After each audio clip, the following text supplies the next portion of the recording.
got to be kidding me. McConnell underneath the basket. Looking, Toppin in the corner for three. Oh, yeah! Yeah! OB! Pacers have it, a chance to tie. Yeah, Nembhard hits the three. Nembhard gives Indiana the lead. Hello and welcome back to the Pacers Fever Show. I am Logan, and on today's episode, we're diving into the highly anticipated Eastern Conference Semifinals showdown between the Indiana Pacers and the top-seeded Cleveland Cavaliers. The Cavs have dominated all season long and entered this series as one of the league's elite and best teams in the Eastern Conference, while the Pacers embrace the underdog role as they chase a second straight trip to the Eastern Conference Finals. We'll break down key matchups, X factors, and what the Indiana Pacers need to do to pull off the upset. So don't miss our full preview of what promises to be an exciting series. Thanks for joining. If you're watching on the YouTube, thank you for doing so and being able to find that. I really appreciate all the support so far. It's been a lot of fun talking Pacers basketball, especially playoff Pacer basketball. But again, if you're over on YouTube, make sure to hit that subscribe button, throw the thumbs up on this video, comment what do you think is going to happen in this series, or what do you feel are the keys to the Pacers pulling off this upset? What do the Pacers need to avoid in order to win this series, and what do they need to be able to do effectively against a very good Cleveland Cavaliers team to move on to either Boston or New York in that Eastern Conference Finals?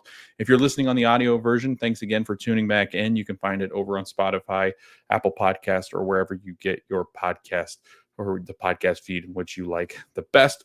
But again, thanks for jumping in, and we can't wait to start this preview. So let's get going. Number 1, Cleveland Cavaliers versus the number 4 Indiana Pacers. Game 1 is tonight. I'm recording this Sunday, May 4th.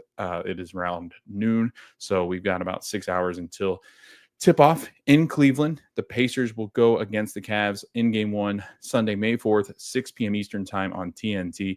Game 2 will be Pacers at Cleveland, Tuesday, May 6th at 7 p.m. Eastern Time on TNT. Game 3, Cavs at Pacers, Friday, May 9th, 7:30 p.m. Eastern Time on ESPN.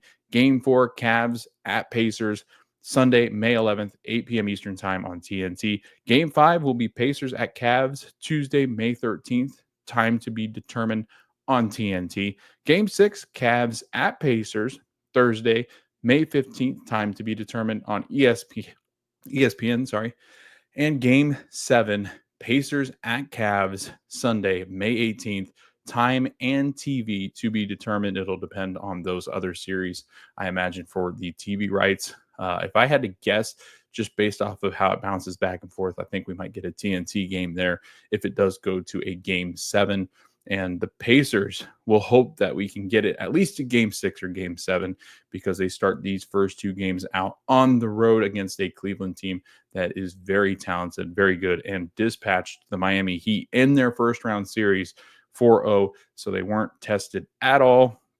I think Game 2 was the closest game that the two teams played, but Game 3 and Game 4 on the Heat floor was just a disaster for the Miami Heat. And Cleveland is a team and a force to be reckoned with. And we will get into now what their season looked like. But just kind of a rundown. If you're watching the YouTube version, you can actually see this listed out and how this show is going to be set up. But for those in the audio version, I'll give you a bit of a rundown and summary of how this show is going to go. Since we already previewed the Indiana Pacers back before the playoffs started, before their Bucks series, we're just going to do a quick overview of the Pacers Bucks, and then we'll talk about how that might impact the Cleveland series. But that'll be a little bit later in the show after we get done with the Cavs and what they've done this season and how this matchup looks on paper. But first, we're going to talk about Cleveland and the Pacers series. Talk about season means nothing. What does it actually mean that the Pacers beat these Cavs 3-1 in the regular season? Spoiler alert, it didn't really impact anything because there were a lot of moving pieces during the regular season matchups against these two teams. Cavs recap, we'll get into what does Cleveland do really well. What can they do effectively against this Pacers team? What are some key areas of concern for the Cavs? What are some key areas of we need to watch out what's going on in Cleveland kind of thing for the Pacers? And then Pacers keys, and then the Pacers, they win, they lose if, and then we'll give a little bit of predictions here and there to give you kind of an overview of what I think happens in this series. And we'll talk about my prediction of how many games this goes and who wins the series at the end of the show. So stick around until the end. And then let me know in the comments below what you are feeling, how you are feeling, if you're a Pacers fan or if you're a Cleveland fan that kind of stumbled across this. You can talk to us about what you expect in this series and maybe what some keys are for the Cleveland Cavaliers as they head into this series against the Pacers. But yeah, let's talk about those Cleveland Cavaliers. The Cavs were first in the Eastern Conference at 64-18. The 2024-2025 season marked a transformative chapter for these Cavs, blending historic achievements with moments of adversity. You did have a little bit of a sluggish go if you look at their records compared to what they did early in the season, where they started out 15-0. The Cavs did kind of go through a stretch where they weren't as effective after they acquired DeAndre Hunter, but they've quickly figured that out since, and I think that they're going to be a team that will cause this Pacer team a very challenging series and ultimately could eliminate the Pacers. I do think that is a possibility in this series because of just how good the Cavs have been underneath head coach Kenny Atkinson, who takes over for his first year and achieved a franchise best 64-18 record, securing the top seed in the Eastern Conference and clinching their first division title without LeBron James since 1976. So when LeBron has not appeared on a Cavs team, this team has not won a Central Division title since 1976. LeBron James obviously changes that, but since then, the Cavs have not really been much of a force in the Eastern Conference. They've been a good Central Division foe for the Pacers over the last couple of seasons. We played them a couple of times in the playoffs recently, most recently with Victor Oladipo in that iteration. You also had moments with them against Paul George and that team as well. So each era has kind of seen a different iteration of the Cleveland Cavaliers in playoff series. And for a Central Division foe, we don't typically play the Celtics a whole bunch or the Bulls a whole bunch, at least on this side of the or I guess the 2010 era. Like since 2010, we've not really played the Pistons or the Bulls too much in the Central Division. And we've played the Cavs probably more than any of them. So again, this will be a really good test for Cleveland because they've not really been battle tested in the last couple of years.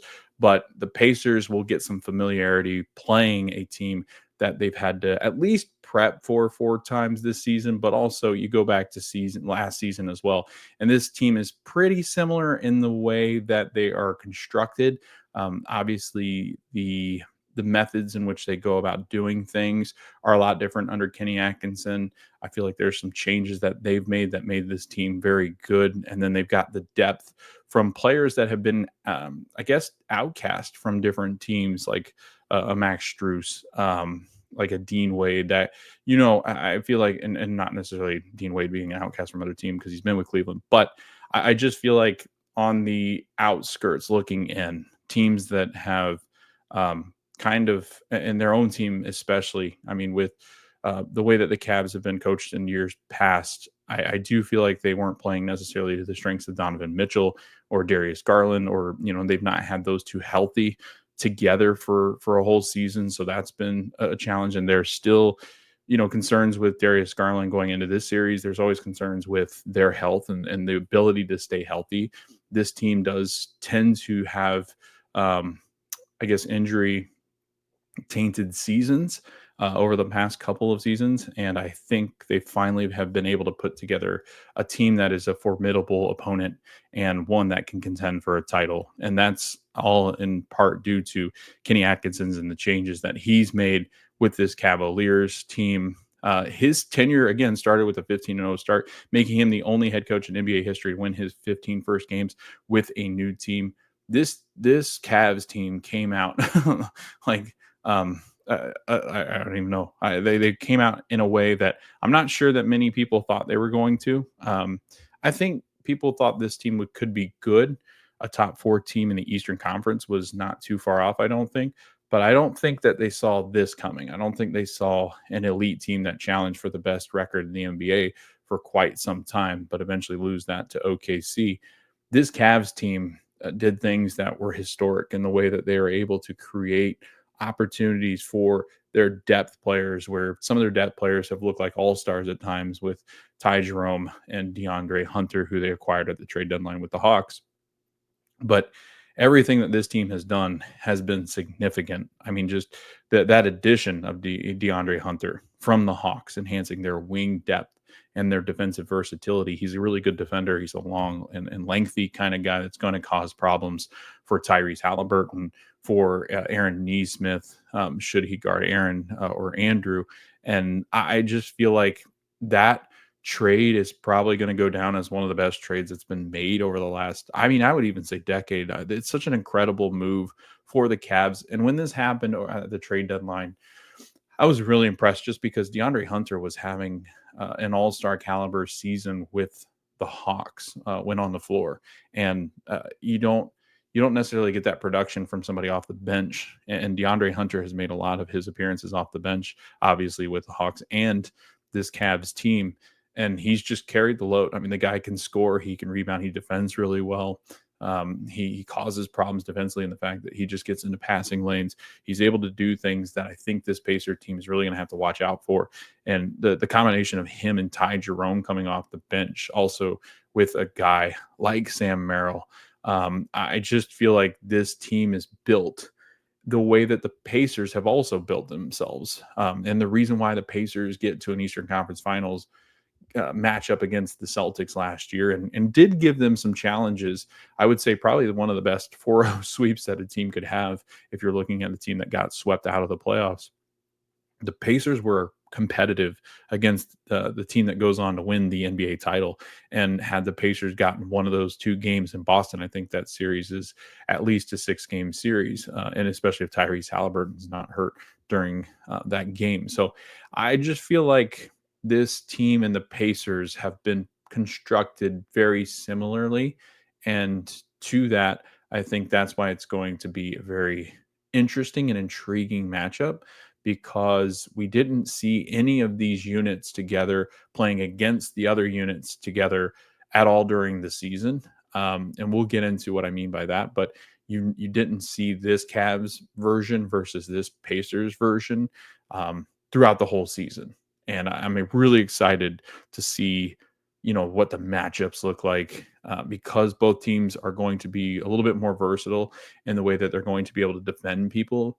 Because I think guys like Bam Adebayo from the Heat cause, those matchups to be a little bit more difficult. Coel Ware as well. Big guys that play a more traditional, post up, mid range game kind of thing, cause more problems at the rim, where the Pacers don't really have that. And then you had the Pacers playing a lot around the rim because of Giannis. So there was a lot of, size issues with some of the matchups that the Heat and the Bucks can cause. Obviously, they weren't huge, factors in how those series went, except for the fact that, like, you didn't really see a whole lot of switching. I mean, the Cavs can do it probably a little bit more than the Pacers, just because the Cavs have more size than the Pacers. But you didn't see a whole lot of switching off of, littles to bigs. You didn't see a lot of the smaller guys go up against Bam, or, every once in a while Neesmith would guard Giannis, but they tried to keep Pascal or a bigger body on Giannis to try to slow him down some. This series is going to look a lot different for both teams, just in the fact that, like, these matchups tend to be much better on paper for all involved, where switching defensive assignments, while they can make a difference, they're not going to be drastically different, especially in size. Obviously, the 4s and the 5s are going to cause problems when they're switching with the 2s and the 1s. But I do feel like, you'll see a lot more switching of defensive assignments in this series. And I think you'll see the Pacers experiment on what works well with, defensive assignments on the guards for Cleveland. And I think you'll also see that with Cleveland, who are trying to figure out, which pick your poison kind of thing with both teams. Who does Darius Garland guard because he's a defensive liability? Who does Tyrese Halliburton guard because he's a defensive liability? So that it's just going to be a really interesting matchup, and I just feel like across the board, I mean, these matchups are kind of a coin flip on how they could go for both teams. I would say the biggest advantage is the Cavs bench and how that might go defensively with the Pacers could be the deciding factor in this series. But we'll talk about that. We'll see what the Pacers can do to kind of negate how great that Cavaliers bench has been. Donovan Mitchell, after signing a multi-year extension on July 7, 2024, has delivered one of the best seasons that he's had. I would say from all statistics are concerned in all stats. He's surpassed LeBron James for the most 40-point games in a single season by a Cavalier with 11 performances like that this season. Evan Mobley emerged as a defensive powerhouse, earning his first All-Star selection, being named the NBA Defensive Player of the Year. He's averaged 18 points, 18 and a half points, 9.3 rebounds a game, and 1.6 blocks per game, anchoring one of the league's top defenses. This Cavs team is lengthy. They're very difficult to get around.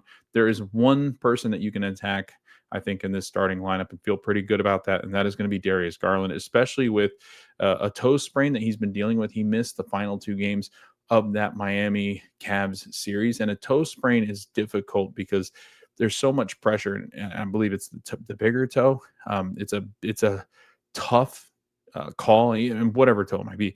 It's difficult to plant and explode when you've got a foot injury, especially against quicker guards like an Andrew Nembhard. Aaron Nesmith is quick for his size, and Tyrese Halliburton as well is very quick. So I think that's where you attack this Cleveland team. But we'll get more into that because Darius Garland is next on the profiling of what this team looks like. Garland showcased remarkable efficiency, shooting splits of 53 from the field, 46 from 3, and then 92 from the free throw line. His decisive playmaking was instrumental in the Cavs' offensive success this season. And I really do feel like, those 3 players really propelled this team forward. But you you just look across the board at what this team did throughout the regular season. So if you're going into the stats, over 82 games, the Cavs averaged 121.9 points per game. Again, they won 64, lost 18. They had field goals made per game in the 82 game season. Field goals made 44.5. Field goals attempted 90.8 is what they averaged. That's an average of 49% from the field over the season. 15 3-pointers made, almost 16, it's at 15.9, and then 3-pointers attempted 41 and a half. They shot 38% from the 3-point line, which I believe, let me check real quick, I believe is the top average. No, sorry, the Bucks were the highest average, and then the Cavs. So the Cavs second in the league for 3-point shooting efficiency and percentage. They are an incredible 3-point shooting team, and it can be very dangerous when you're playing a Cavs team at home because they do shoot better at home. So if you look at those splits, you can even see what the differences are there as well. So if you're looking at home and away shooting percentages, you can actually see that the Cavs are on par with each other, 38.3%, both on the home floor and on the road. So they shoot just as well on the road as home. But in a playoff series with more focus and more intensity, they're going to shoot at a higher clip. So you really worry about this Cavs team hitting 40 some odd percent from the 3-point line. And especially when it's dangerous because especially when they're shooting that much, they're going to make as many as they're shooting. So it's very dangerous that this team can, and a lot of times when you're looking at the box scores from the Cavs and the Heat series, what they did to the Heat was mostly intensity and the pace in which they play. They outscore the Heat tremendously. They also defend really well. But again, the amount of threes that they're making and attempting more than the other team is just it's an incredible clip. So let's go through that. Let's go through what I mean. So the Cavs in game 1, this is in Cleveland against the Heat. Game 1, they were 18 of 43 from 3-point land. That was 41.9%. In game two, the Cavs shoot 22 of 45, which is 48.9% from the 3-point line. Then you go to game three in Miami, where you thought, hey, at least maybe the Heat could get one here, steal one, and make this at least a 5-game series. But the Cavs put the absolute break, or beat the brakes off of the Heat and put the clamps down. The Heat only scored 87 points in game three. The Cavs scored 124. It was a blowout. And then in game four, it gets even worse. But I mean, the game three performance just from the Cavs was unbelievable. They did shoot their lowest percentage. I think this is of the series, because I think the next game they shoot, they shoot their lowest percent from 3-point land, but they still attempted 40 3-point shots. They made 15. That was a 37.5% from the 3-point line. And then that last game where the Cavs jumped out to a 43-17 point lead after the first quarter, and at the end of this, or at halftime, the Cavs led 72 to 33. So the Cavs can score in bunches. They beat the Heat 138-83, and from the 3-point line, they hit 22 of 47. So they shot 46.8%. All that to say, this Cleveland team can light it up from deep. And in the playoffs, where there is more of a focus on hitting those shots and shooting at a higher percentage, and you do oftentimes see teams shoot at a more efficient rate in the playoffs because they're taking care of the ball, they're making better decisions on shots that they're shooting. There is just a more of an emphasis on getting those balls in the basket. I do feel like the Cavs are an absolute threat and juggernaut from deep. And I think that's where the Pacers are going to have to focus a lot of their game planning on, and the attention on, is eliminating the ability for all those players to get free and hit 3-pointers, but all their guards can hit them. So they can be a challenge to try to figure out defensively. And we've seen at times where the Pacers do struggle with teams that are able to space the floor, hit 3-point shooters, and we always seem to run up against somebody like a Gary Trent Jr. or an AJ Green, where we have a hard time staying with those perimeter shooters. And I think with Donovan Mitchell's ability to get to the rim, as well as Darius Garland, and with the bigger players in Evan Mobley and Jared Allen, it does cause you some concern if you're a Pacers fan or a Pacers player, is that this team is so deep and has so many options that they're going to be very difficult to try to game plan for, because again, like the Pacers, where they're difficult to stop, the Cavs kind of have that same thing, where who do you go after and try to eliminate from this offense, and what does that look like, for 48 minutes? And then with their bench being as good as it is, what do you do there? So there's so much to plan for the Pacers against this Cavs team. But just talking about these Cavs, I mean, for most of the season, they were completely dominant over pretty much everybody. I mean, they were beating everyone. It did not matter when or where or how. The Cavs were rolling. And then you look at March and April, where they started to struggle a little bit. And when I say struggle, I'm talking about they weren't like beating everybody every night and winning, losing like 2 games over a 15 to 18 game stretch. Like they did come back to earth at least a little bit. And then they get into this first round series against the Heat team that was the number 10 seed, that actually ends up being the number 8 seed because of their wins in the the play-in games.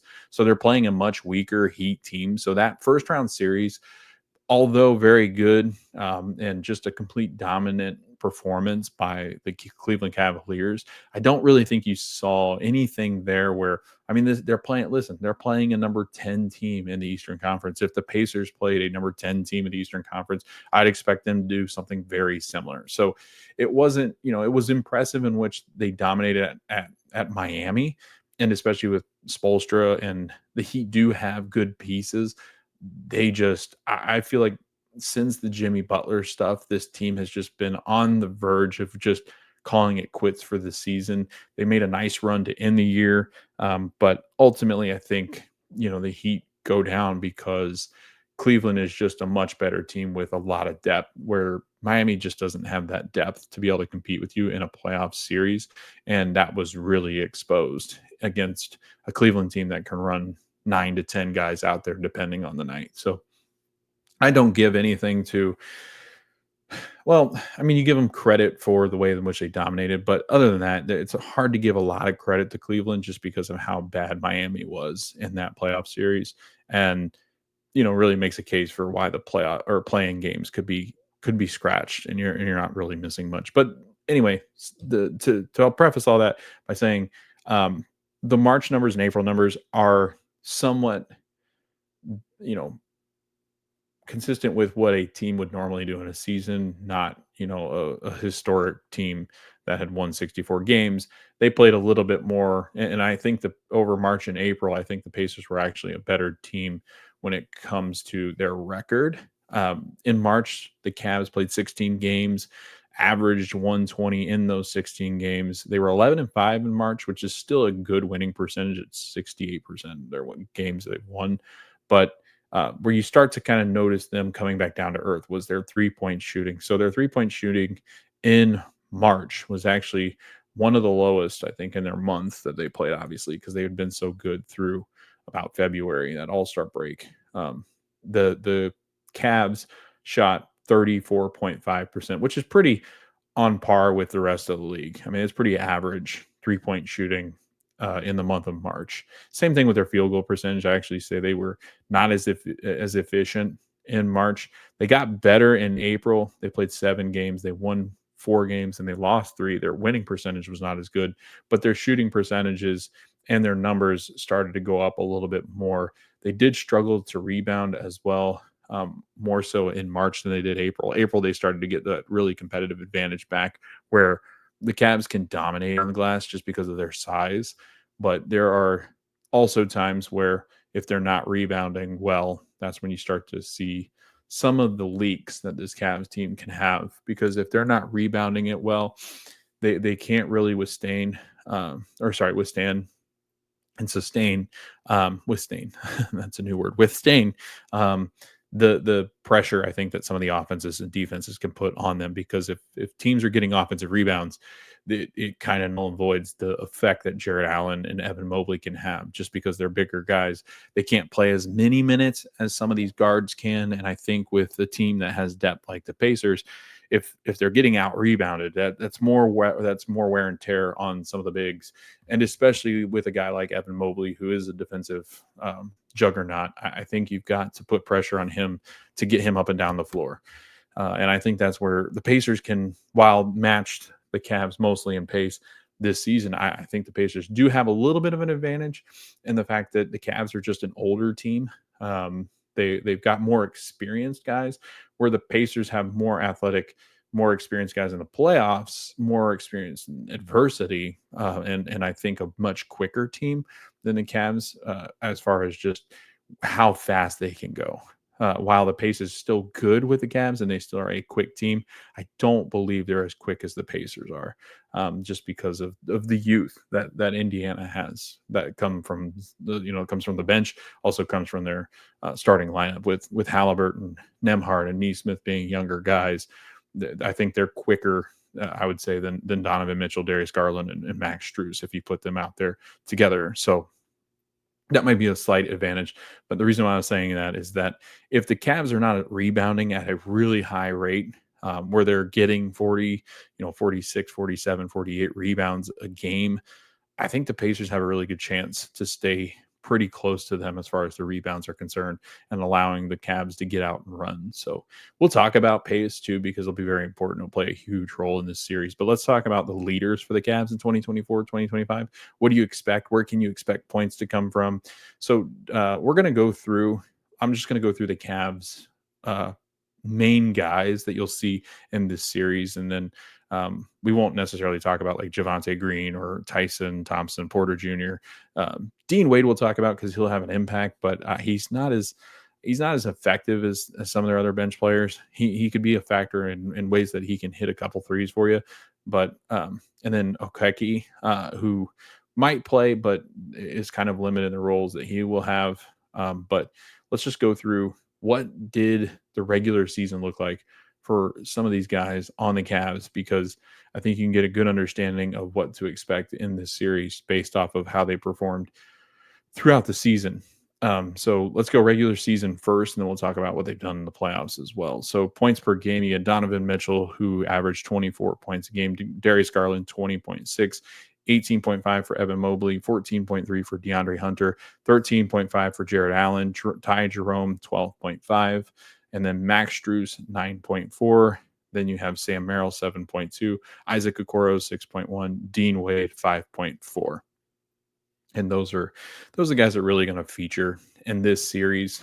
We'll go to, let's just do field goal percentage. So Jared Allen, 70.6% from the field. Evan Mobley, 55.7%. Ty Jerome, 51.6% from the field. He is a problem. I think starting elsewhere in the NBA, this guy could put up all-star type numbers. He is that good. DeAndre Hunter, 48.5%. You had Darius Garland at 47.2%. And then Donovan Mitchell, 44.3, Max Strus, 44.2, Dean Wade, 41.3, Sam Merrill, 40.6.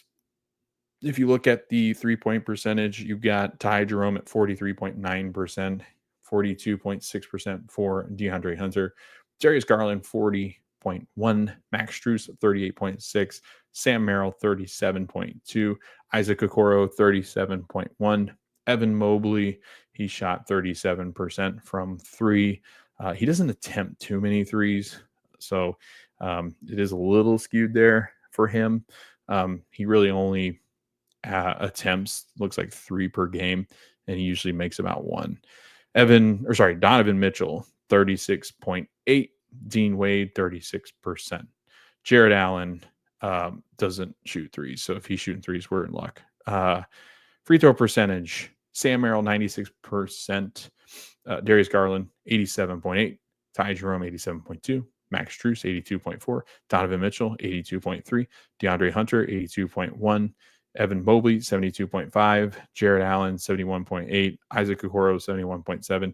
Dean Wade, 53.3%. So fouling this team at the end of games, I don't really expect them to miss a lot of free throws. This is a very good shooting team when you eliminate a lot of guys that are around them that won't really necessarily get minutes in this series. I mean, their top, 4 guards are in the 80s. So that's dangerous. I'm not sure you're really going to get any missed free throws from them. If you do, it'd be a couple, but I see this team as one of the best free throw shooting teams when you talk about guys in the rotation that'll play on a consistent basis in this series. Rebounding, let's go through that. Jared Allen, 9.7. Evan Mobley, 9.3. So their two bigs rebound tremendously well. And this is where the Pacers are really going to have to figure out. You're not going to limit them. They're going to get theirs. I imagine that, 7 to 9 rebounds is what they're going to get consistently. And that's a really good start. That's just in total rebounds.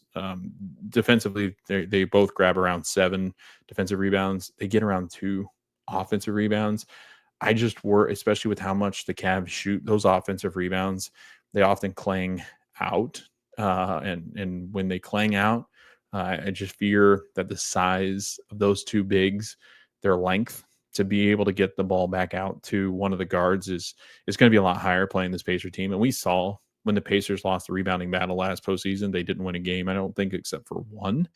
And then they were undefeated, I believe, in the games in which they out-rebounded their opponents. They struggled against teams like the Knicks. And the Cavs, I feel like, are very similar to that Knicks team in the way that they rebounded last year.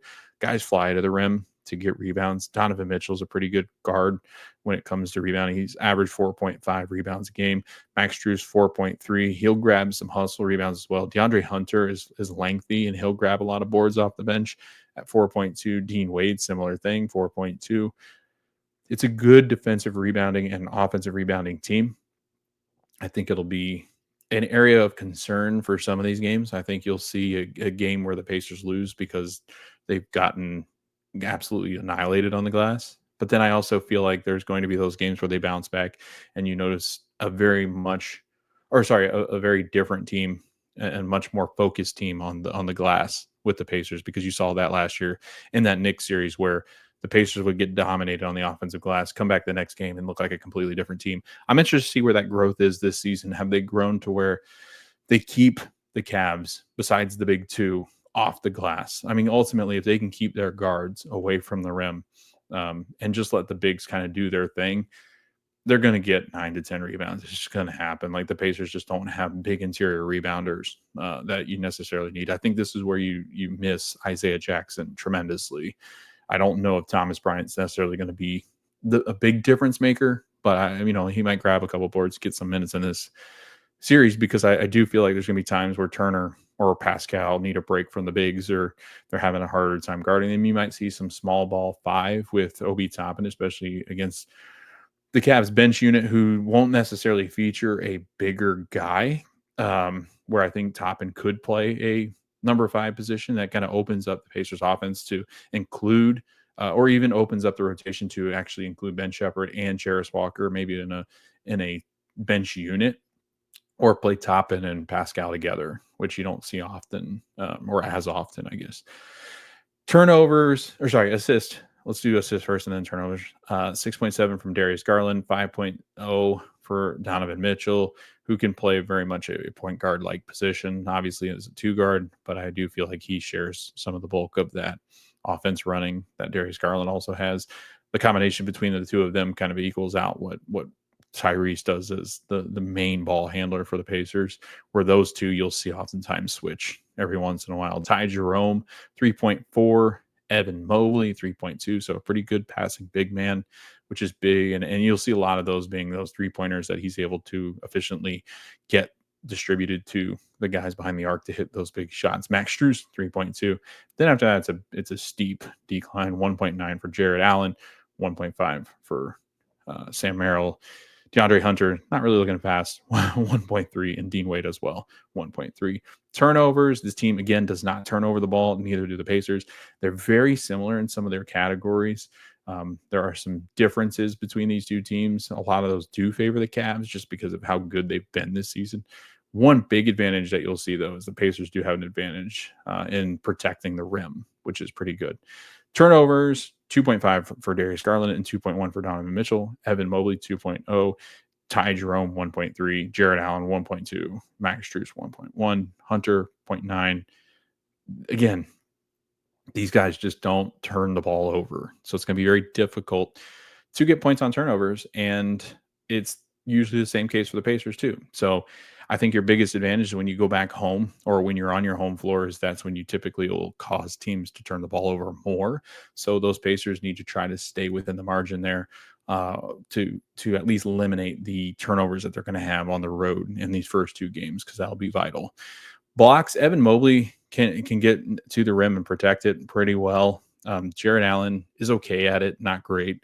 But I would say that Evan Mobley is the force, because he takes the brunt of the guys going to the rim. He tries to protect the rim as much as possible. So he's a good defensive big man around the rim.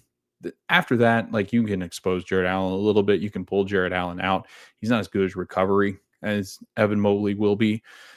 Whereas Mobley, I mean, he's just a tremendous defender. And I think, and looking back at the games that they played this year where Pascal, Miles played, and Jared Allen and Evan Mobley played, it looks like, and I even look back to last season, it looks like that Evan Mobley's going to guard Pascal more than, and then Jared Allen will guard Miles more. That's what it seemed.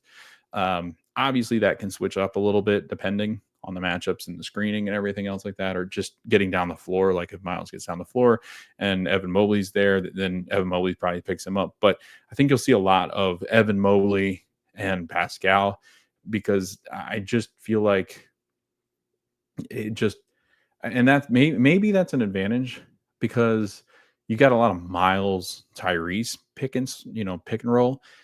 I think Jared Allen will get a little bit more exposed than maybe Evan Mobley might be, because he's a little bit more mobile than Jared Allen. I feel like Mobley could actually be a little bit more effective in the pick and roll. So maybe you see a little bit of a switch there, where if things aren't going as well, maybe Evan Mobley switches over onto Miles Turner, because Turner can stretch the defense really well.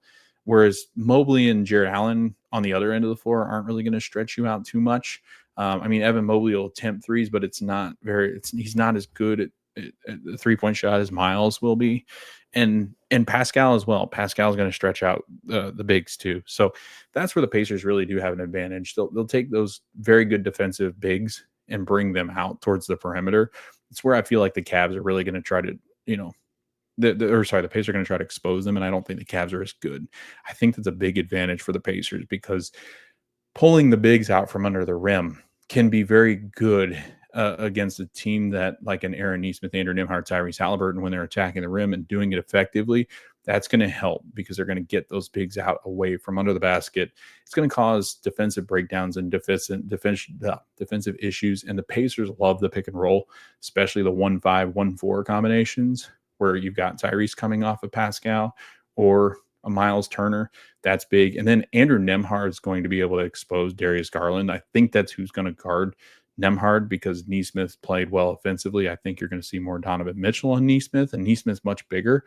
Where I feel like Max Strus will guard Tyrese because Max Strus is a pretty good defender. So we will see what those matchups look like. But that was kind of a rundown of what the Cavs had done in the regular season. Now, if you flip over to the playoffs and what these guards and what these guys have done for the Cavs in the playoff series against Miami, this is in 2 games for Darius Garland. He averaged 24 points per game on 8 of 15 shooting, 51% from the field, 3 of 8, roughly 41% from the 3-point line. And then he shot 90% from the free throw stripe. He had 7 assists per game and just 1.5 turnovers. So he was very efficient. I would say even more so distributing the ball, and he was scoring at a very high clip. But again, Miami, while pretty good cohesively as a defensive unit, they don't really have that guy like an Andrew Nembhard. And even at times Aaron Nesmith, who are going to lock you down. Nesmith's going to struggle more with foul trouble. So I think that's where maybe Cleveland has an advantage because there are times where Aaron Nesmith gets into foul trouble or gets a little too reach happy. And sometimes closing out can be difficult for Aaron Nesmith. So you see a lot more fouls there. Whereas Nembhard's much more disciplined defensively, doesn't really bite on ball fakes, doesn't really bite on the shot fake. And really, I mean, when you talk about it, probably one of the most elite defensive or perimeter defenders in the league in Andrew Nembhard. But Andrew Nembhard, I imagine how they're going to match up is Nembhard on Garland. Donovan Mitchell will see a lot of Aaron Nesmith because Aaron Nesmith's a little bit bigger. Nembhard, I don't know. Like it really depends. Like it depends on do they try out Nembhard first on Mitchell because he is the better defender of the two, or do they go with the fact that Aaron Nesmith is just going to guard Donovan Mitchell because of the size advantage that just a bigger guy, bulkier guy. Nembhard's a little bit. I think Nembhard's actually taller technically than Donovan Mitchell, but I think Mitchell's a lot stronger than Andrew at times. So I don't know. We'll see how that matchup goes. But I think in the season when I was watching those matchups when they did play against each other in years past, because I don't think Nesmith featured in either of the games or many of the games that Donovan and Garland played this year. Nesmith guarded Donovan Mitchell and Nembhard was on Garland, which I think could work either way. I mean, if you eliminate Darius Garland out of an offense, that puts a lot of pressure on then Mitchell to do something and Max Strus to really perform. So I think you just pick your poison at that point. I'm really confident in when Aaron Nesmith is playing defense and playing well, he can definitely cause problems for Donovan Mitchell. I think more so than what Nembhard could possibly do, just because I think Donovan Mitchell's a tougher matchup for Andrew. But we'll see what Rick does. I'm interested. But yeah, going back to it, Donovan Mitchell in the last series, 23.8 points per game, 8 of 17 shooting, 47%. And these are averages. And this is 4 games because he's played all 4 games. 45.7% from the 3-point line. That's a dangerous clip. 72% did not shoot free throws as well and didn't get to the line as much. That is one thing. If you kind of look at the stats, they didn't get to the line a ton, the Cavs. But they typically do shoot more free throws than the Pacers will. But against Miami, they didn't necessarily, and a lot of that's because the refs are just letting them play. I think physicality will be a big advantage for the Cavs just because their size, but don't mistake the Pacers' size or inability to kind of get defensive at times.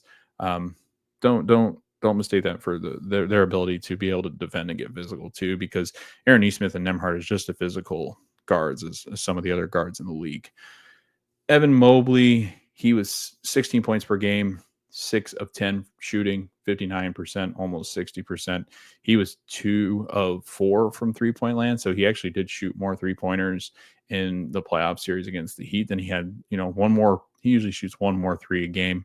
If you're looking at the stats from playoffs to regular season, 47% from the three-point line, 87.5% from the free throw line, but he only shot 2 per game, so not a ton. 6.5 rebounds per game, so actually not as effective on the glass. But again, this can be strewed because, or skewed, sorry, because the amount of minutes that were played against the Heat, they're not as much because there were games where these were complete blowouts. So a lot of these guys' numbers will be a little bit thrown. 16.3 points per game for Ty Jerome in that Heat series, 5 of 10, 52% from the field, 2 of 5 from three-point land, so he was 50%. He's 2.5 threes per game. And then he shot 50%. Free throw percentage, 84.6. Rebounding, 3.5. And then Jared Allen, 14.3 points per game. Field goals, 5 of 6, typically 77%. He was 5.3, 6.8, 77%. And then free throws, he attempted 3.8 free throws per game and was at 100%. He did not miss a free throw. Defensive rebounds, that's where, in offensive rebounds, Jared Allen, that's his role. That is to muck up the paint and cause defensive issues, but also protect the rim and get rebounds. He had 10.3 rebounds per game, 3.3 on the offensive glass. So that's where you're going to see a lot of those issues for the Pacers, I think, is just his size and his ability to, and his want and desire to get offensive boards. That's going to be a big task for Miles Turner, is to keep him off the glass, which if you look at a player that, at least when told, focuses more on the defensive battle, although Miles might not grab a lot of rebounds in this series, I do feel like he's got more focus and he does make a better effort at defending and boxing out guys around the rim more so than anybody on the team, especially boxing out. So I do think he'll find his man. So I think that he can at least eliminate some of what Jared Allen is doing if he's just focused on what Jared Allen is doing. So, and that's the thing, Jared Allen's always going to be around the rim. So Miles will be able to go down around the rim and protect it. Whereas, Brook Lopez was going to stretch you out, Bobby Portis too, and Giannis. So that's a more difficult. Whereas I feel like defensively, this matchup favors Miles more than the Bucks series, but it's still going to create some challenges because he's just not a defensive rebounded-minded big man. I think I said that right. But yeah, he's going to be a difference maker, Jared Allen. DeAndre Hunter, 13 points a game on 22 minutes per game average, 4 of 8 from the field, around a 48% clip from the field. He's a 2 of 3 from 3, 61%. So he doesn't miss many threes that he takes, which can be scary because he's a great option off the bench, and the Pacers bench does not defend as well. 92% from the free throw line, 2.8 rebounds per game. Not really known for his offensive rebounding, so that's good at least. Max Strus, because he's a bigger guy, I think he's 6'8". Max Strus, 11 points per game, 3 of 8 from the field, 46%, 3 of 6 from the 3-point percentages, or 3-point line. Percentage is around 46.2. Sam Merrill, he 5.3 points per game, 1 of 4 from the field, 38%. He didn't shoot it very well in this series. 1 of 8 for,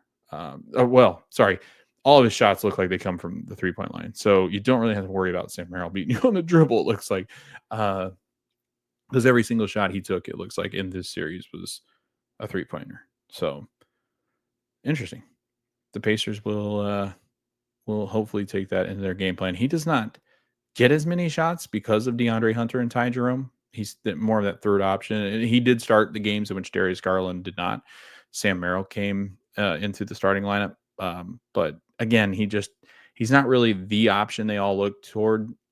He can be that really annoying piece that is that third piece that you're more focused on defending Ty Jerome and DeAndre Hunter, and Sam Merrill's the one that gets forgotten and he'll hit an important 2 or 3 threes and be annoying enough to where you have to try to defend that.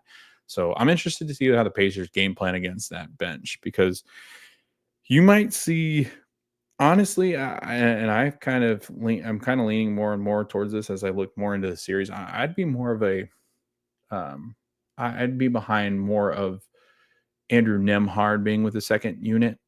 So however you might be able to figure that out. So maybe it's an early TJ appearance. Because TJ, I think, while not great defensively, could defend Darius Garland a little bit. Whereas, it kind of gives you the ability to play Andrew Nemhard with the second unit to where he might be able to defend Ty Jerome. I just don't know who stops Ty Jerome on that second unit unless TJ just goes crazy and really hones in on Ty Jerome. But that's going to be a difficult matchup because Ty Jerome's bigger than TJ. So, and probably quicker. But I don't know. It's going to present quite a challenge, the Cavs bench, for the Pacers bench, at least defensively in my mind.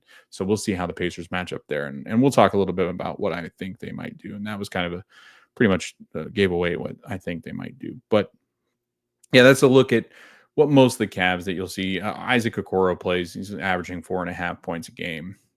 He'll hit threes, but not at the clip in which Strus and Ty Jerome and them do. More like a lesser version of even Sam Merrill.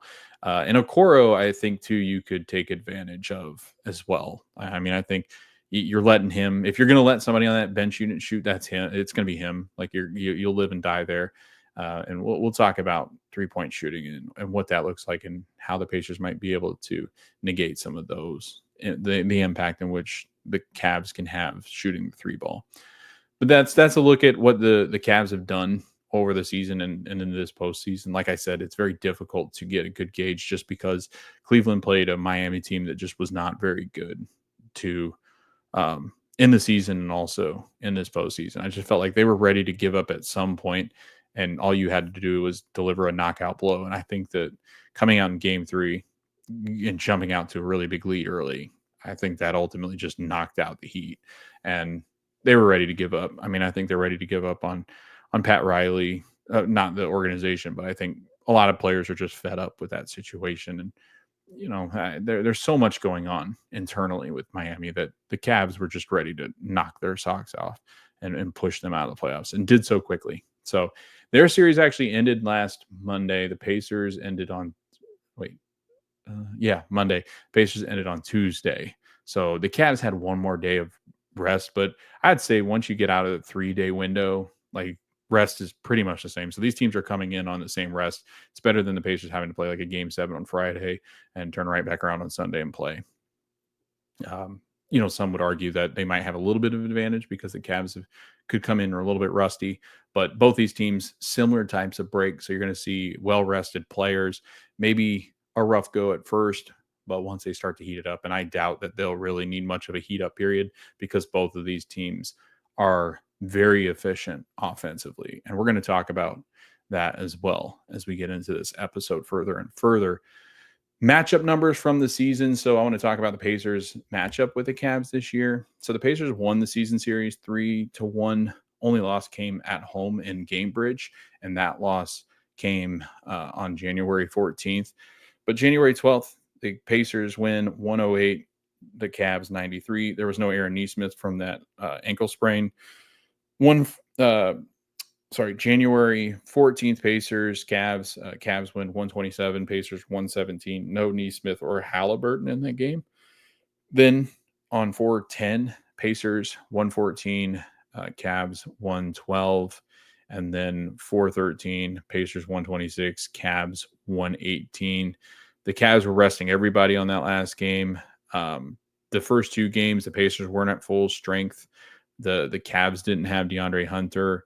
The 4-10 game, Jarris Walker, that was a really good game from Jarris, but barely pull that off. I just there this series just hasn't had the same intensity because a lot of the players weren't either on the floor or the Pacers were missing key parts. Cavs were missing key parts in some of these games. I just feel like you never saw a game this year where the Pacers and Cavs played at full strength or this iteration of their teams. Um, this will be the first time. Game one tonight will be the first time that you see these units playing together. And maybe not because Darius Garland is still questionable. I think he plays. I think the reason why he got the game 3 and 4 off, I think the Cavs actually felt pretty confident. And yeah, it was probably bothering him. I would say if that was a game 7 game, if that was game 6 or game 7, you might see Darius Garland. I don't know the extent of the injury, but I would think that if it was that high of an intensity game, I think you see him, or a game that mattered that much, I think you see him. But I think because it was a 2-0 lead and the Cavs felt pretty comfortable, and then especially after game 3, there was no chance he was playing in game 4. But he went through practice 2 days ago. Yesterday, he did not practice. I think that was just rest reasons. But the fact that he did practice the game or the day before, I think he'll be ready for game 1. It'll be interesting to see how effective he is because a toe can be very bothersome, especially when you're playing a high octane type of offense like the Pacers are. Their pace, both the Cavs and the Pacers' pace, were very similar this season. Like they were not far off from one another. If you look at the pace of play in the 2024-2025 season, Pacers were at 99.9 and the Cavs were at 99.8. Net rating of plus 2.2 for the Pacers, net rating of 9.5 for the Cavs. Their offensive rating, the Pacers 116 and a half, and then defensive rating 114.3. The offensive rating for the Cavs 121.7, and the defensive rating 112.2. So a good defensive team in the Cavs and a very, very good offensive team. A Pacers team that was not as good on the offensive end as the Cavs were, but still one of the best offensive teams in the league. And then the defensive side, as we've talked about many times, has gotten better as the season has gone on. The Pacers have been in the top 8 defense over the last couple of months. So that's been impressive for the Pacers. And I think that'll be key in this series is those defensive possessions where they need to lock down the Cavs. I think that they're going to be able to get a little bit more stops than they would have in a series like this last season. So they're a lot better defensively. Now, they're not great, but they're a lot better, the Pacers team. And they're going to need it against this Cavs team, who is extremely good on the offensive end. The offensive rating was number 1 in the league. So the Pacers will need to make a defensive end stand many times. And they're really going to have to focus on the defensive end because that's where I think this series will be lost, is which team is going to get exposed more defensively. Unfortunately, I feel like the Pacers are a little bit more vulnerable than the Cavs because the Cavs have 2 good defensive interior pieces along with a good defender in Max Strus and a pretty solid defender in Donovan Mitchell, not great. Whereas the Pacers are often trying to hide Tyrese Halliburton. I think Pascal struggled a little bit with his size against an Evan Mobley type, but Evan Mobley isn't necessarily somebody that's going to take you down and post you up all the time.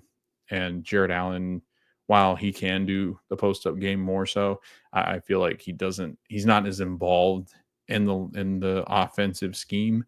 So, the bigs are going to impact the series, but not like they used to. Like there's just not a team that's going to allow a guy to post up and shoot 20 shots. It's just not how the league goes anymore, especially with this Cavs team and how much they shoot from the exterior.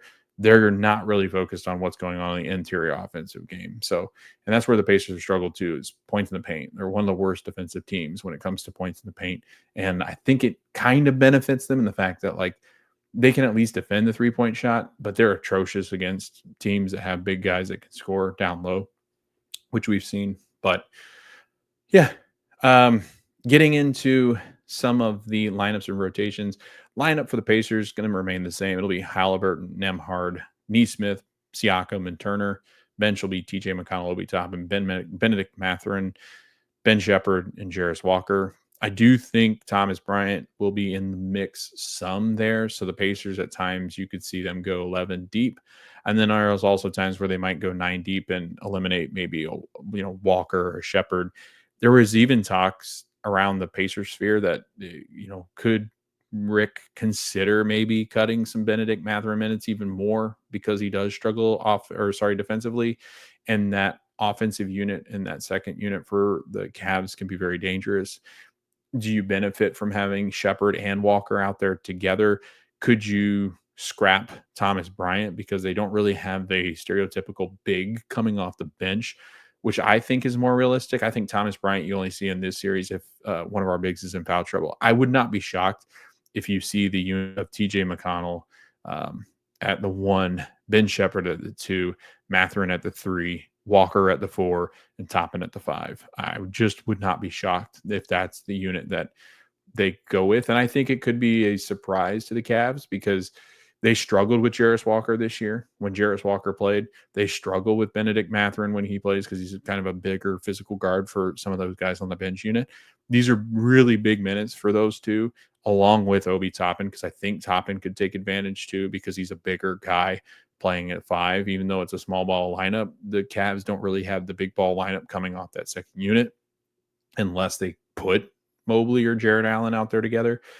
So I think Toppin will benefit from being able to do what he does. I don't know if they'll really have an answer to stop the size of Jarris Walker necessarily.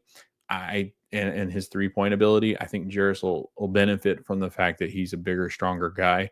I think Benedict Mathurin could benefit from just their guards that come off the bench not being able to handle the speed and athleticism of Benedict, because DeAndre Hunter's going to have to guard somebody, and Ty Jerome's a good defender, but Dean Wade can have his moments where he's okay but not great. Sam Merrill's not going to really defend much, especially against some of these quicker guards.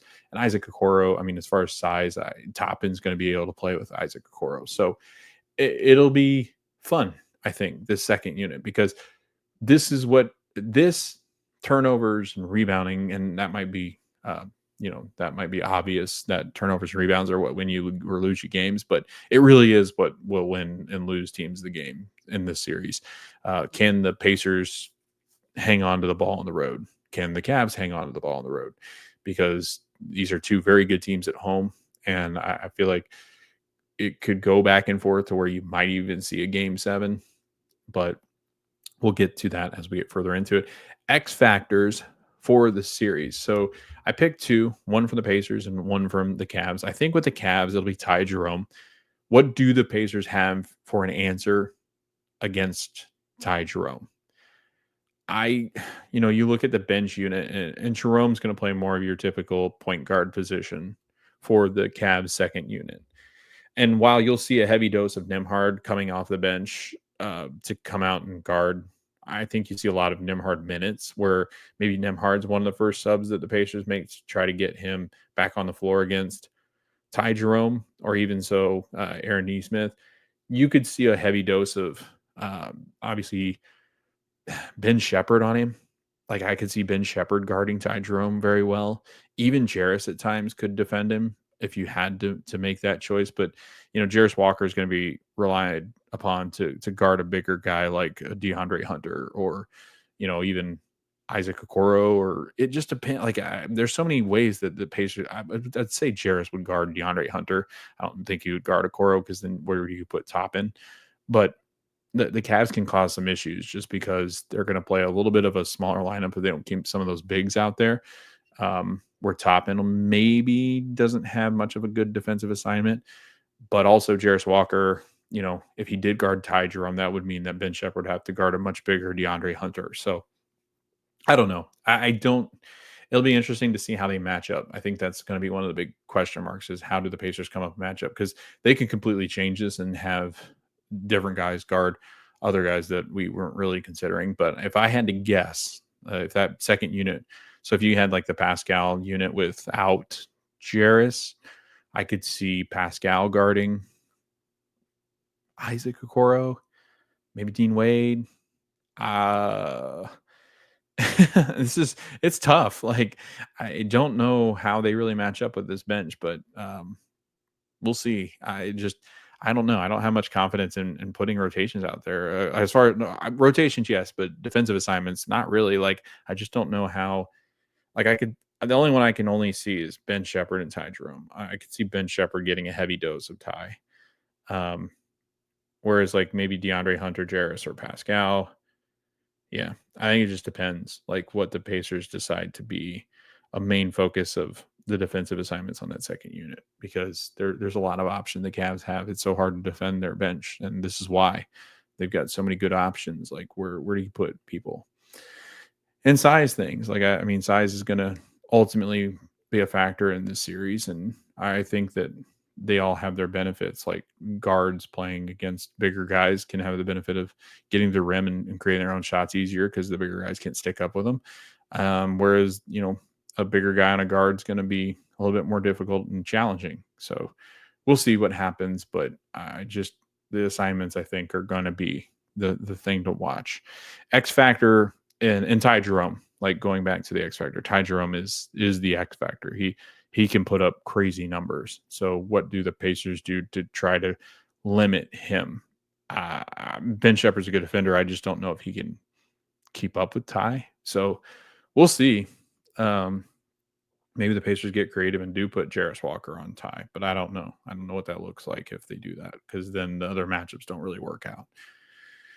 And then the X factor for the Indiana Pacers, I was going back and forth on this, and I was trying to decide, and I don't want to always, I think the easy one is always, well, if Benedict Mathurin plays well, then yes, obviously. But like, we haven't seen it yet. We've seen his minutes start to dwindle. So I actually think he has less and less of a role in these playoffs, which is a shame, because I think that's where the Pacers really felt like they had an advantage, was bringing Benedict back. But I just don't know. I don't know if the Pacers can ever really figure out how to get him on the floor and put him in a lineup where he works effectively. And what does that look like? I don't know if he really had experience of, that in the regular season, it was more about moving the basketball, and Benedict, while he can move the basketball, he passes it a lot better than he did. There's just still some things with his game that cause some of the issues that some of the Pacers have, especially with the second unit, about moving the basketball and it becoming stagnant and the Pacers not being able to create offensively. I think a lot of that has to do with the fact that Benedict's a great competitor, great person.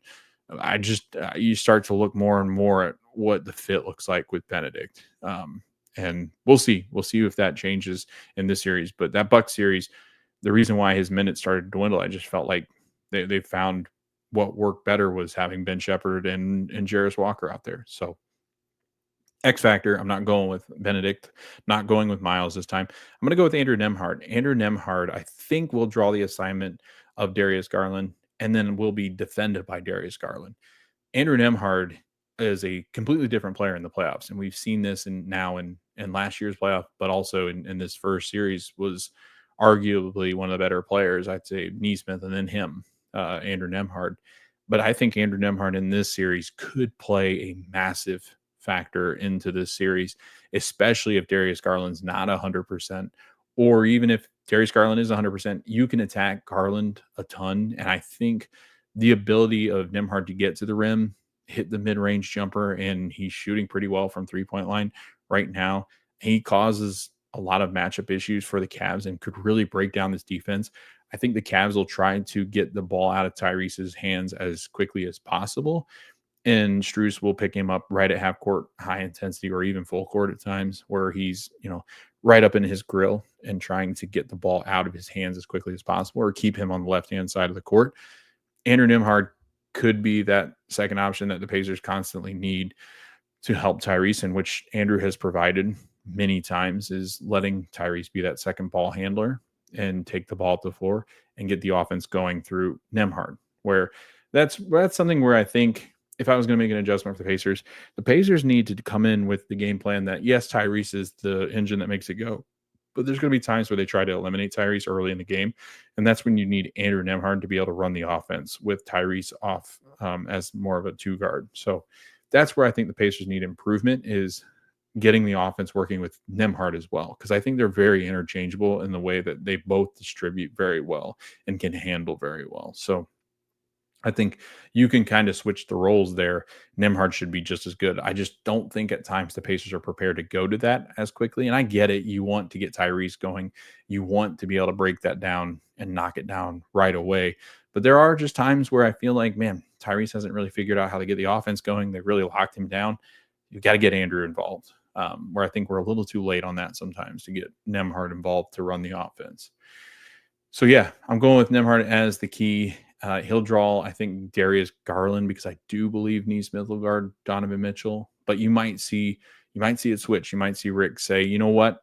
Let's see what Andrew can do first against Donovan Mitchell and see if he can put him in Nimhell, because Nembhard's done it to bigger guards. Nembhard's done it to guys that maybe had success against him in the past. But when Andrews had the ability to sit down and watch film and prepare for them for a week, I would give an advantage to Andrew Nembhard, because even though Donovan Mitchell is very good, I still would give the advantage to Andrew Nembhard because he's just that good and elite of a defender, more so than Neesmith. But I do think Neesmith would cause issues for Donovan Mitchell.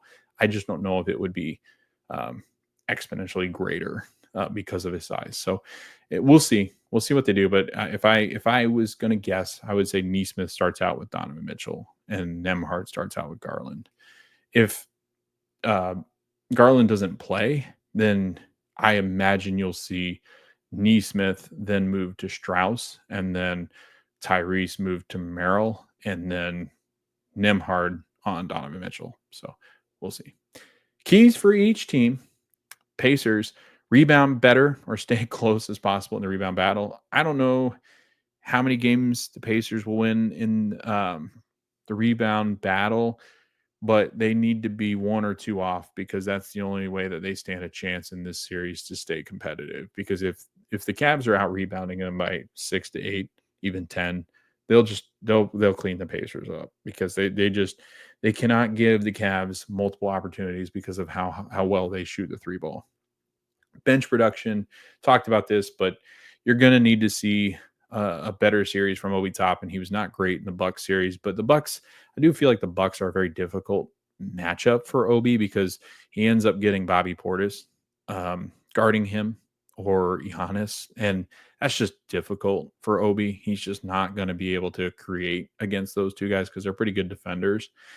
I do feel like Toppin struggled at times against those two, where I think the matchup here favors him a lot more, because I'm not really sure that the Cavs have too much to deal with Obi Toppin in the defensive battle. I do feel like Obi will be much better in this series. TJ McConnell, again, you're going to get what you're going to get. Roller coaster of a ride. He'll have moments where it's bad. He'll have moments where it's great. And we just got to kind of live with that. But it's worked. I mean, it's worked. They've been one of the best benches over the last 2 years. And I'll share an interesting stat here, because I was shocked by this. So I was interested in bench production, because they talked about that the bench has not been as effective. And I don't think it's been as effective this year, but I didn't agree with the fact that it was necessarily bad, because they still get good production off their bench. It's just not as good as it was last year. So I was interested. I looked, right? So if you go to I'm at StatMuse looking this up. So I was interested in saying, okay, well, what can the Pacers bench do against this Cavs team? Because this Cavs team's got an elite bench. Well, funny enough, and I know that DeAndre Hunter wasn't always a factor in this, and neither was Ty Jerome and playing at the level in which he's playing at right now. But if you look at the regular season, an 82 game clip, obviously, the Pacers averaged 39.8 points per game off the bench. The Cavs at 39.7, so 0.1 off. The Pacers bench was better in scoring points. If you look at minutes per game, so you're looking at the minutes, right? The Pacers ranked 19th in minutes played for the bench unit. The Cavs rely heavily on their bench, and so this might be an important point. Inflection point is that the Cavs are more willing to go to their bench, where the Pacers starters were better this year and were a little bit less reliant on their bench. But the Cavs minutes per game, the Cavs had a lot more minutes per game than the Pacers. They ranked 4th. Rebounds per game. So if you look at the rebounding for the Pacers, they were at 16.3, which was 12th, which isn't good. But if you look at the Cavs bench does not rebound, because they don't have that big man off the bench. Like their depth is going to be a combination of Isaac Okoro, Dean Wade, and Sam Merrill as being bigger guy, and DeAndre Hunter as being their bigs. Like those are not big guys. So they do go small when they go to their bench unit. The Pacers have more size, I think, on the bench. So I do feel like the Pacers have an advantage here where they're going to be able to get back in the rebound battle because of the bench. Assist per game, the Pacers are better starting unit and team overall with assists per game. They're one of the best assists per game teams in the whole league. But the Pacers third, Cavs sixth. Steals per game, Pacers fifth, Cavs ninth. Pacers advantage. Blocks per game. If you look at the blocks, Cavs all the way down at 23. Pacers 13. So they get better blocks off the bench. Field goals made. Pacers fifth in the league, 15.3. Cavs 14.4. Pacers advantage. You look at field goals attempted. The Cavs shoot more, but the Pacers are more efficient. So the Pacers shoot 49.6% from the field from their bench. The Cavs 45.9. And again, DeAndre Hunter comes over half season. So some of these numbers will be slightly skewed, but that's a big advantage for the Pacers. That's a 4%, almost a 4% advantage. 3-pointers made. Now, this is where the Cavs will have the advantage because the Pacers are not as good offensively shooting threes off the bench because you guys have Ty Jerome, they have Merrill, they have DeAndre Hunter, but those guys almost exclusively will focus at shooting threes. Whereas the Pacers bench tends to be built off of guys getting to the rim with TJ McConnell, Obi Toppin, Jarris Walker. Ben Shepherd's a pretty good 3-point shooter and has gotten at least he's heat up in the last couple of games. I feel like he's getting more confident, which is good. But 3-pointers made, that's where the Cavs will have that advantage. They're going to shoot a lot more threes than the Pacers bench, but the Pacers bench only makes about 4, whereas the Cavs almost make 7. So that's a good advantage for the Cavs. And obviously it's a 3-point shooting game nowadays, but they shoot a ton, 17 and a half threes. So when that Cavs bench comes in, the Pacers defense at least will get somewhat of a break because a lot of what the Cavs offense is with the bench unit is going to be Ty Jerome trying to get to the rim and distribute because that's just how they get effective shots from three. Other than that, it's just a lot of screening actions just because they've got to get their 3-point shooters open. But if you look at the 3-point percentage, obviously it's going to favor, you would think it favors the Cavs, and you'd be right, 38%. The Pacers 3-point percentage from the bench is a 34%. So they're not a great 3-point shooting unit. However, that being said, all these 3-pointers that are being shot, if Jarris Walker can get minutes in this series, he adds a new complexity to the offense for the Pacers. And the Cavs, I don't really think have an answer for him. And they didn't have an answer for him when they saw him in the season. So Jarris Walker is an issue when it comes to the Cavs. Like he's going to cause problems. So I think that's where you got to lean heavily is a lot of Jarris Walker minutes because I do feel like he's got an advantage where his size is an advantage, his ability to defend is an advantage, and he can hit threes at a very high clip. So, he's a 2 for 3, 3 for 4, even a 4 for 5 if he's shooting that many. Like he's kind of that guy. And I think that's what the Pacers have been missing off this bench unit to make them just as elite. And I think the more and more we see Jarris Walker and the better that Ben's been, I think we're starting to see that elite bench return from what it was last year. So I do think that the Pacers do get the production that they need off that bench unit. So that's a key that I have. Contesting threes, again, the Pacers need to defend, but it's usually that second unit and a combination of that first unit. But when Ty Jerome's out there, that's going to be when the barrage of threes is coming. I mean, Sam Merrill shoots them. You've got Ty Jerome that's going to shoot them. Max Strus will be out there at times. He's going to shoot them. DeAndre Hunter will shoot them. So with that second unit, Max Strus is in that first unit. He'll shoot a lot of threes in that first unit. But, I mean, this team relies heavily on his three-point shooting abilities, especially from the bench.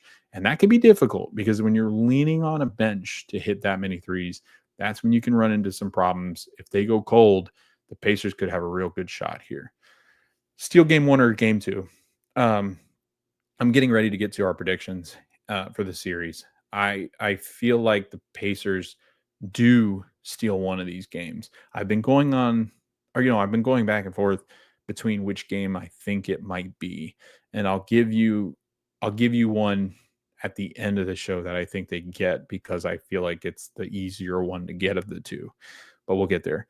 Cavs, what they need to do, the keys for them, dictate the pace. And while they play at the same pace, the Cavs could actually slow the Pacers down because of their length. I do feel like the Cavs could even try some zone against the Pacers just to kind of throw the Pacers off. And while the Pacers have been good about breaking the zone in the postseason, the Cavs' length is better than the Bucks were. I do wonder what a Cavs zone would look like compared to a Bucks zone. I think that the Cavs could play better defensively, obviously, because the Bucks are just not a good defensive team. And that's the thing. The Cavs are a much better defensive team. They're going to be able to slow the Pacers down. Like the Bucks just didn't really ever have answers. The Cavs will. And I think that's where the Pacers were really going to have to fight. I mean, that'll be the biggest advantage that the Cavs have is how good their defense can be. Number two, use size as advantage again, zone defensively, physicality. I feel like the Cavs have the two bruisers and they play a very similar style with their guards. Is their guards can get very physical, and the Pacers can sometimes struggle with physicality, as we saw with that Bucks game in Game 5, where they came out and were unbelievable, but it was just because of the physicality the Bucks came out with. It really caused the Pacers issues because Tyrese and Andrew are just not big and they cannot physically get guys off of them as well. So that's big. And that all wraps into that's how they slow down Tyrese is throwing Max Strus at them, who's a bigger guy who can cause Tyrese a lot of issues at times because he's much bigger. So and not taller, but I mean like size wise, Tyrese is like 180 something, and I think Strus is like 220. So he's a big guy, and he's a dog. Max Strus is he will be somebody that the Pacer fans will be very annoyed with by the end of the year or by the end of the series, as well as Ty Jerome, just because they're just dogs and they will chirp. So this could get real physical. Like this could start a very similar rivalry that we have with the other two Central Division people and the Pistons and the Bucks, where in Chicago they just don't have that yet. But the Pacers, man, like they are building rivals, and I think that this could be another one. Bench production. So again, the Cavs, if they're going to get that elite production from Ty Jerome, this is going to be a very difficult series for the Pacers to win. And DeAndre Hunter, throw him in that mix. Pacers win series if. So the Pacers win the series if they win the rebounding battle or stay marginally close, 1 or 2, like -1 or 2. If the Pacers can stick with them or almost stay even with them, then the Pacers have a good chance to win this series because they've done what they need to do on the glass. And there are going to be games and times where this Cavs team struggles to shoot the basketball. It happens. Water finds its level. While they still might shoot 45% from the three-point line, that's still 55% of those that are not going in. You need to get those rebounds because the Pacers are a very high efficient offense. They're going to be able to keep up with this Cavs team. It's just a matter of can they keep them from extra points? We'll see. Can they slow down Ty Jerome or DeAndre Hunter? You've got to be able to slow one of them down. And I don't mean like holding them to like 5 points. 10 to 12 points each of them, that would be fine.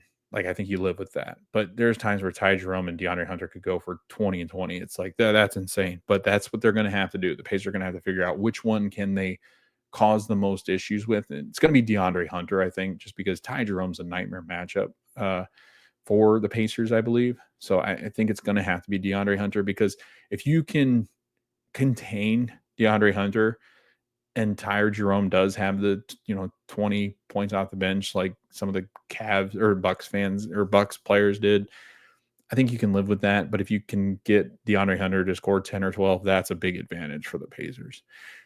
Tyrese Halliburton averages 20 points. The Pacers will win the series. When he averages 20 points, I think they've only lost 3 games the whole season in which he scored 20 points or more. I think they've won like 23 or 4. So, I mean, that's such a huge difference in their abilities. It makes a huge difference their abilities to score, but also to win games. When Tyrese is scoring, it causes so many defensive issues for the Cavs or anybody that's going to play the Pacers because if Ty is being aggressive going to the rim, he is a nightmare matchup because how do you stop him? You try to double him, well, that's not going to work. If you try to get off the pick and roll, that's not going to work because Miles will bury threes. If you try to do it with Pascal, and when Pascal and Tyrese are playing the pick and roll, that's difficult because Pascal can go off for 20 or 30. So he just causes so many problems, and he collapses defenses. And the way that the Pacers are shooting the ball, I just feel like I love the advantage that the Pacers would have if they have to worry about Tyrese Halliburton scoring 20 points or more, because he's also going to get 10 or 11 assists. So it's very difficult for the Cavs to beat the Pacers if Tyrese Halliburton is scoring 20 points a game. Pacers lose this series if the Cavs dominate on the board and they hit those threes. If they're hitting a lot of their threes, like a 50%, 48%, or if they're hitting tons of them, if they're shooting almost 50 and they're hitting 23 or 4, that becomes very difficult for the Pacers to win because the Pacers will not shoot that many three-point shots. So you got to get them off of the perimeter, or at least uncomfortable where they're only hitting about 43 to 44%. They can't. Pacers loses the series if they cannot slow down one of the big three guards. So you got to have a good game against one of these three, and I'm talking defensively. So you've got to have Donovan Mitchell not scoring over 30. You have to have Garland staying under the 20 mark, or you have to have Ty Jerome staying under the 20, maybe 15 mark. That needs to happen. They need to clamp down on one of them and cause problems from one of them, because if one of those three are really struggling in this series, the Cavs are going to have a really difficult time with the Pacers.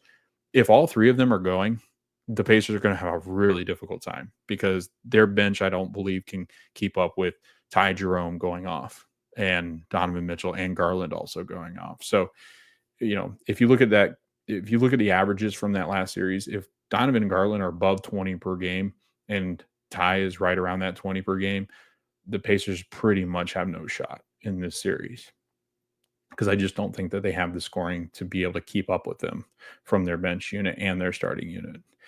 Pacers lose if Pascal does not have big games on the road. Pascal's got to be big on the road. Like we've lost many games when Pascal has not been around that 20 mark on the road. There's been games where he's gone quiet. He had a good first game, one in game two.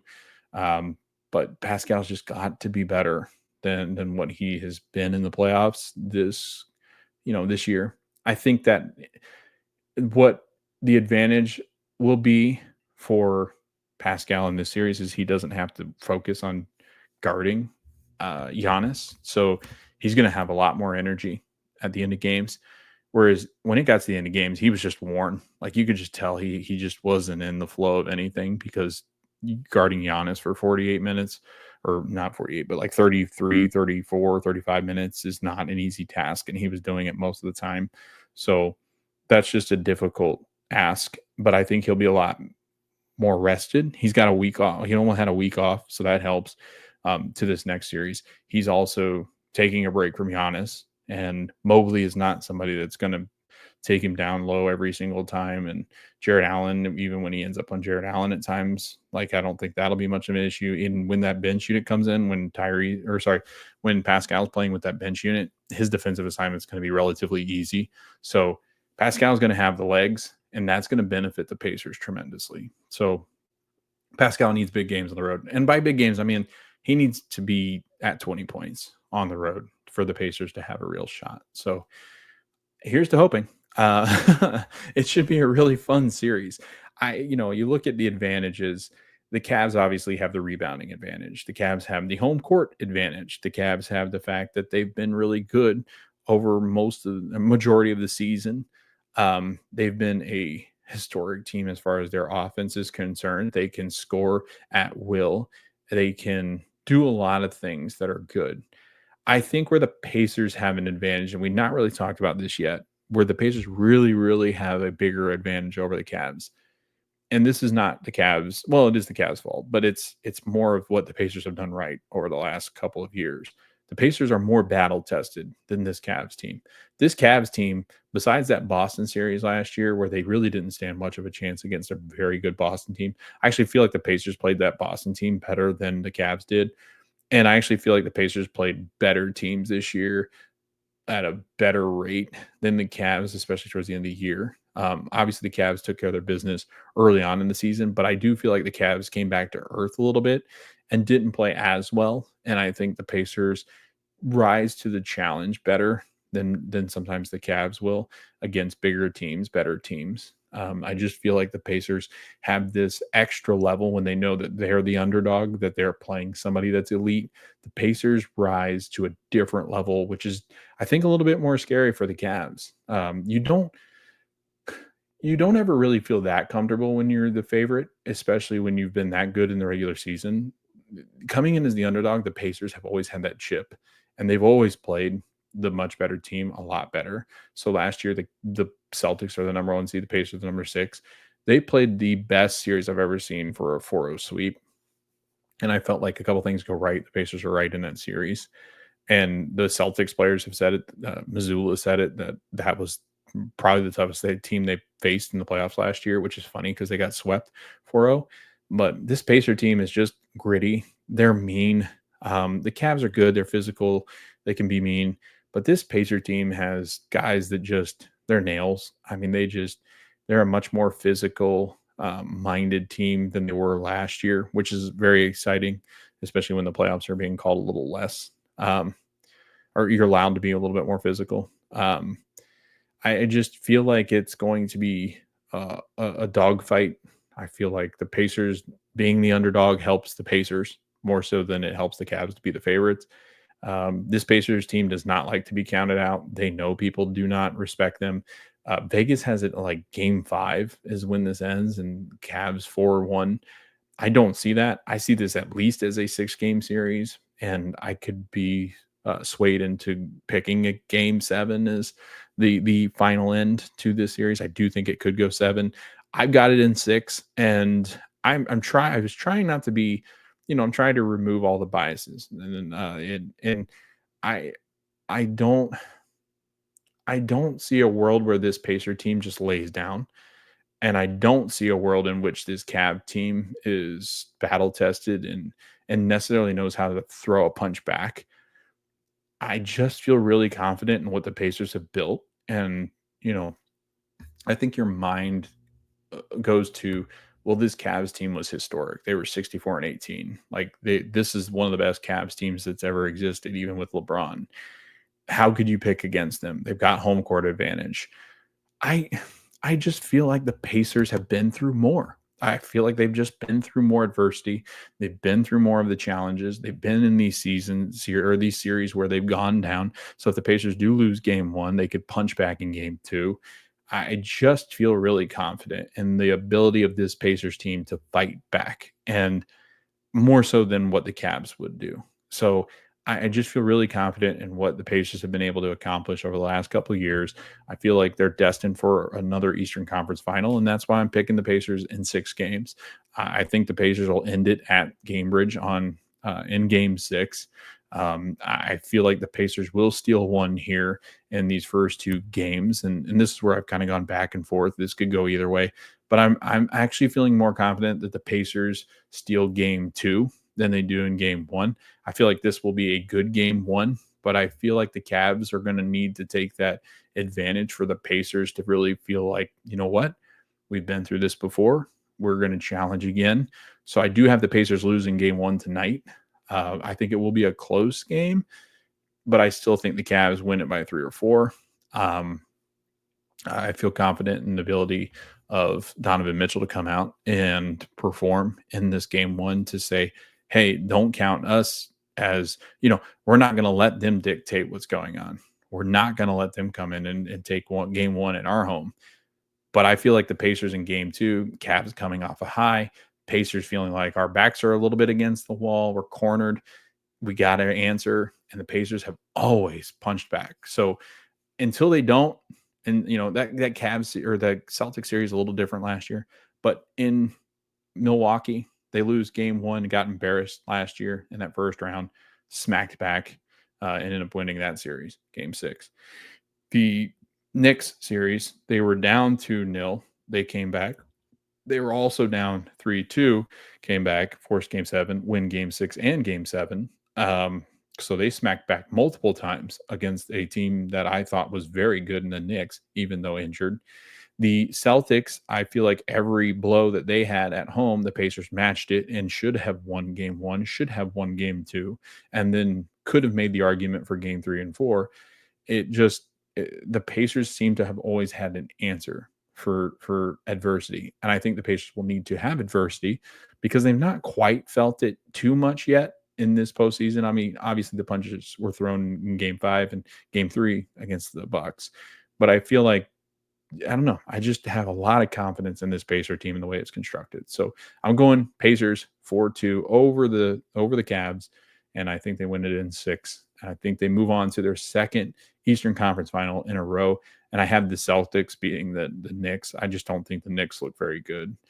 They really didn't look good against the Pistons, and I actually think it won't be much of a series. I think it'll be a five game series. Boston Knicks. I think the Knicks just fold. I just don't. I think they're soft compared to what they were last year. So, which is saying something because they've got a much more talented roster than than last season because of all the injuries last year. But they're just not as good. And the Celtics, while dinged up and more vulnerable than they've ever been, I think, at least this iteration of them, I think they just have the advantage and they're playing at home. So I feel good about the Celtics. Feel really good about the Pacers. It's weird. And I know a lot of people probably listen to this go, you're a homer. Or, there's no way the Pacers win it in six.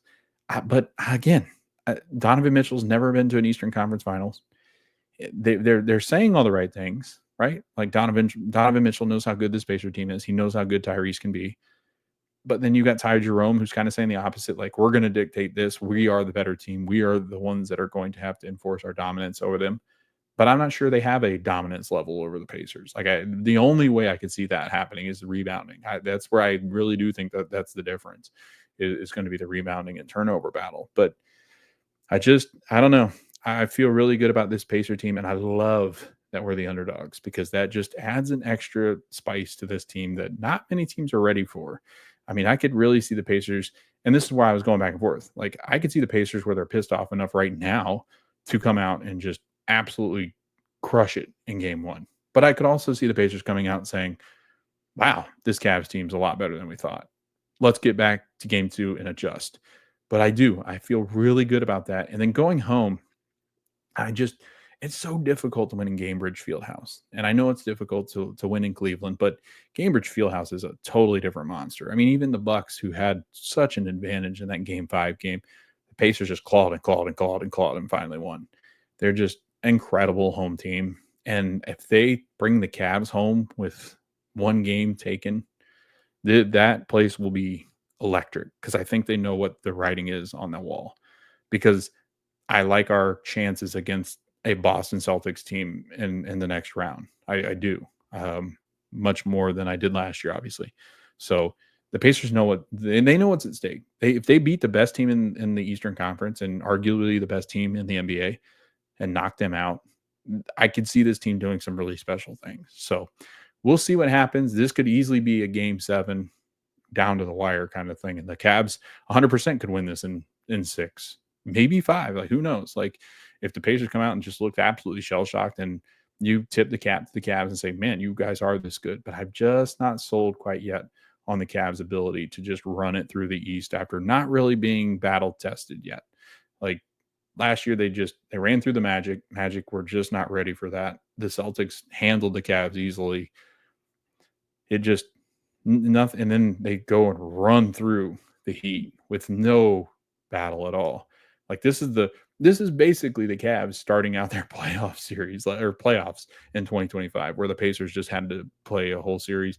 And then now they have, like, it just feels like the Cavs are just now starting their postseason run and the Pacers have already started. So we'll see if I'm wrong. I probably am, but we'll see. I just have this weird confidence that the Pacers are going to be able to figure this series out. And I feel very good about Rick Carlisle coaching this team over a Kenny Atkinson team who, while he has been good in different stops with maybe Brooklyn, I'm just not sold. I'm not sold on the Cavs yet. I will need them to prove that they're ready for a series like this. So Pacers in six. Thank you for listening. If you listen this far, I cannot wait for game one tonight at 6 p.m. Eastern time at TNT. So you're going to be listening to this as a kind of a pregame list, and let me know your thoughts. I'm If you're a Cavs fan, let me know how crazy I am. If you're a Pacers fan who is still thinking, oh, I don't know if the Pacers can beat it, let me know where I've gotten wrong. But I'm really excited about this series. I think it's going to be one of the best series in the NBA playoffs this season.